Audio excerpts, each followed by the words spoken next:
Good afternoon. Asian stocks fell with mainland Chinese stocks leading losses regionally.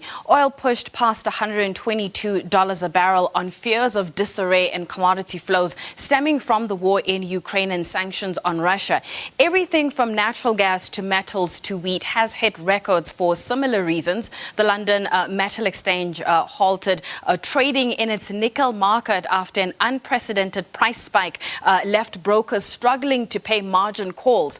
Locally, Sibanye-Stillwater has received a notice of strike at its local gold mining operations from two unions starting tomorrow. NUM and AMCU, the two biggest mine unions in the country, have demanded an increase of 1,000 Rand per month over the next 3 years, similar to the amount that Sibanye's rival, Harmony Gold, has agreed to pay last year.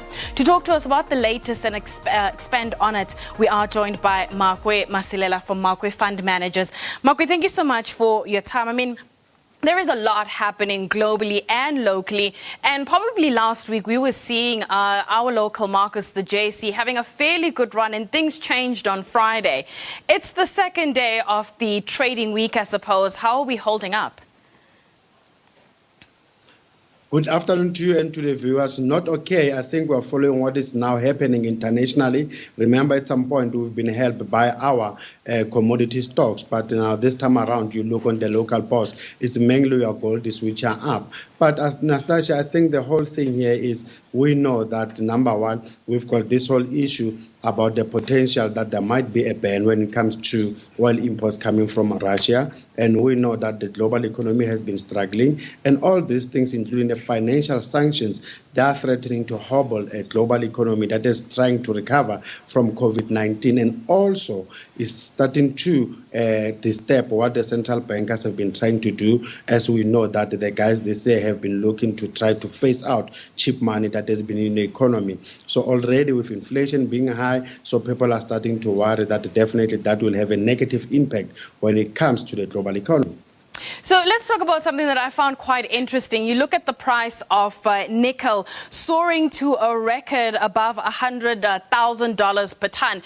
If somebody, who's really quite technically into it, that was about, call it a 30 standard deviation event. Some people think that's statistically impossible, and as a result has, led to a huge metal short squeeze. So perhaps you can unpack for the benefit of our viewers, I mean, why a short squeeze is probably one of the most brutal things to happen in the market. It is brutal in the sense that people are rushing to buy that particular stock to try to cover their positions. So basically what guys did is that they thought that the price will continue to go down, so they had to short the metal. And then now when the prices do the opposite and keep going up, then they have to go out and buy. And when you buy, it's a question of demand and supply. Hence, we see prices shooting up. And we know that Russia itself, other than being importing or supplying almost 10% of your global nickel. I mean, you've got the biggest nickel company in the world in Russia. The very same guys, they supply almost 10 to 15% when it comes to nickel that needs to be used on electric vehicles. Then we know how popular they are, those batteries now lately. Let's talk about Shoprite. They released their financials. What did you make of the figures? The guys continue to do well, and that's despite having almost more than 200 of their stores being impacted by the unrest in July. But they managed to increase their interim profits by almost 25.5%. And not only that, also increasing their sales by 10%. And we know that the core supermarkets in South Africa contribute almost 79% thereof. And also we've seen that, which is a good thing for them. And I think the likes of Woolies have to watch out. They've also managed to gain inroads when it comes to a middle to upper end customers. And obviously we've seen and we know how their delivery system is doing, the new app, the 6060, that does well for them. And them also revamping their stores also is attracting new customers. And it's not surprising to see their furniture business continue to struggle. And I think they did well also by rewarding the shareholders by increasing the interim dividend by almost 22%. Makwe, in an environment like this where there's so much going on, how are you positioning your portfolios? How are you approaching investing?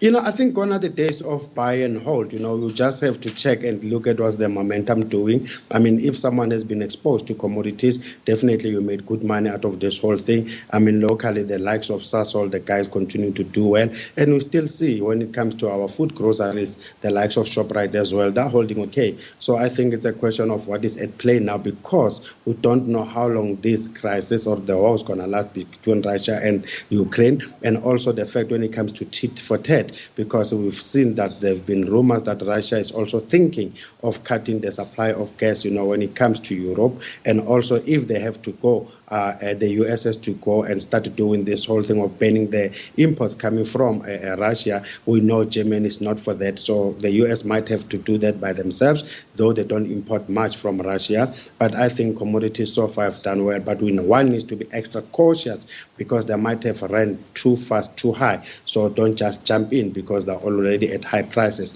If you were in there before, then take your profits. And remember, Anastasia, there's nothing wrong holding cash. Before I let you go, key events that you are keeping an eye on, whether it's local or international.